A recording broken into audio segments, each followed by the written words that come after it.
I have a brilliant clip to play for you of California Governor Gavin Newsom letting Kari Lake know about his thoughts about her and accurately describing her moral clarity and her strength of morality, or lack thereof. And I'll show this to you in just a second. Then we'll get to some bad news that Kari Lake was just hit with. That's sort of the ending, it seems, the conclusion of this long effort by her that we've been covering for some time to challenge the electoral process in Arizona, which is connected to her effort to spread lies about our elections because she just can't accept, like her leader, Donald Trump, that she lost an election. But the subject matter of this clip is different than that. We'll get to that, and that's an interesting story. But first, let's look at this clip where Gavin Newsom is asked about Kari Lake, given that right now, as we've been talking so much about, this Arizona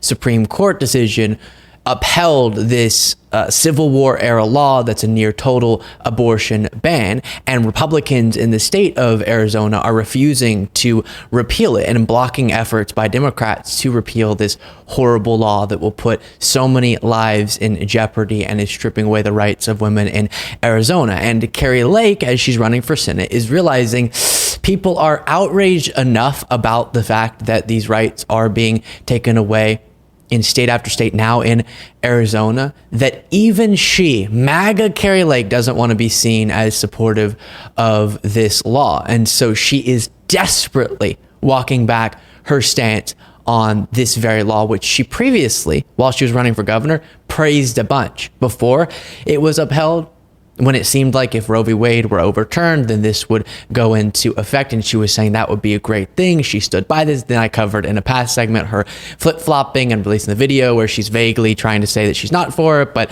also, hey, I'm pro-life and I don't really know where I stand. I'm confused. And it's been my message. A lot of an introduction, I know. I promise we'll get to this really good clip of Gavin Newsom, but it's been my message that we absolutely cannot allow these MAGA individuals to rewrite their track record, because they should be held accountable for causing this to be the set of conditions that people are now experiencing. So with that being said, her flip-flopping, being super for this law and super hardliner on abortion, then flipping now because she thinks it's politically advantageous, is something Gavin Newsom called her out for in this moment. While you're watching it, please make sure you are subscribed to this YouTube channel. Thank you to all the people who have been subscribing. We're growing at a rapid pace, and I'm so grateful for that. Join the crew by clicking the subscribe button. Just takes a little clip. It's free. It's wonderful. Here's the clip.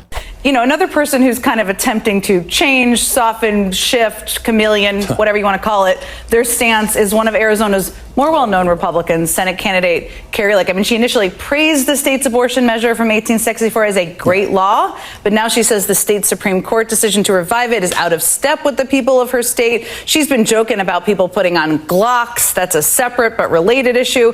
What do you make of her evolving stance on this?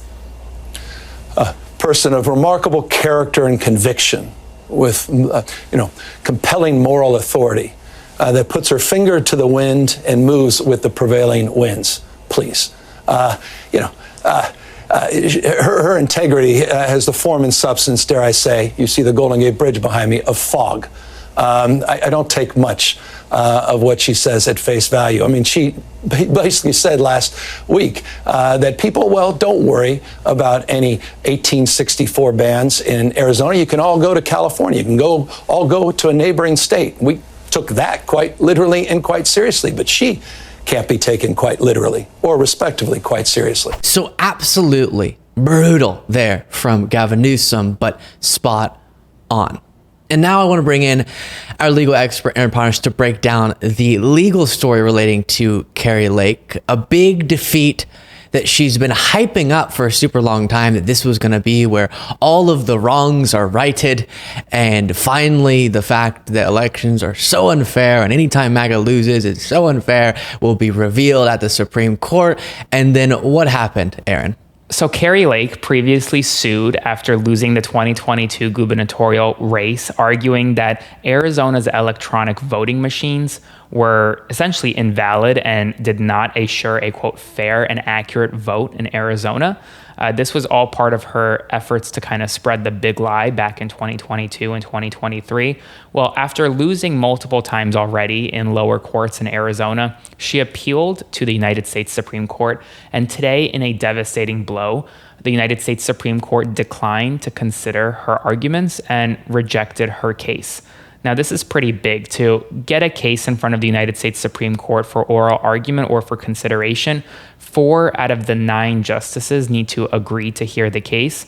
And that means 4 justices did not agree to hear Kari Lake's case, which means, and on top of that, there were no noted dissents. Sometimes you can have a justice like Clarence Thomas or Justice Alito writing that they should have taken the case for whatever reason. That didn't happen here. Wow. And see, whenever the Supreme Court does something that they agree with, like overturning Roe v. Wade, it's so legitimate and it's so incredible, and Trump got such great justice onto the court. But then they never take a sign from the fact that a lot of these very same courts, Supreme Court or otherwise, have no interest in the election lie nonsense, because even Clarence Thomas can understand how absurd some of these claims are, even with his wife being very much bought in to them. And give us a sense of the track record here, because since I started a show, almost, we've been hearing about Kari Lake's election lies, and after she lost the gubernatorial election, it sent her into years now of claiming that she's going to get justice for what happened in our court system, and then time and time again she loses, and sometimes she loses in the most humiliating ways. Explain that for the audience. Yeah, I mean, time and time again, Kari Lake says one thing publicly and another thing happens in the courtroom. She has publicly proclaimed that she won the 2022 election and that there was election interference, that the voting machines were invalid, yet has now lost 3 times in 3 different courts, in 2 lower courts and then in front of the Supreme Court. Her attorneys have been threatened with sanctions for bringing frivolous claims. I mean, this is all part of... Kari Lake is now running for United States Senate while still trying to litigate the fact that she thinks she's still governor. There are just so many issues with Kari Lake's legal strategy and overall just current posture that the public has little left to believe coming from her. So she may continue this crusade and try to say, well, the courts are against me, these were liberal judges, blah, blah, blah. But the 6-3 conservative majority in the United States Supreme Court didn't even take her case. So that argument's now been disarmed as well. Overall, this was a big loss for Kari Lake.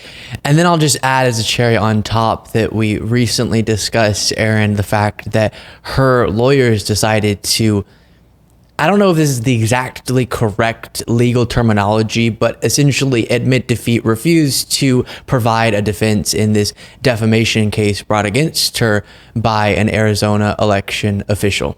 Yeah, I mean, listen, when you're conceding liability in a case brought against you and you just want to head straight to damages, it just kind of highlights the fact that what she's been saying publicly are lies, whether about the election official, whether about the 2022 election generally.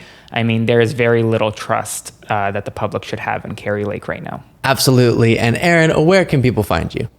Just on my social platforms at Aaron Parnas.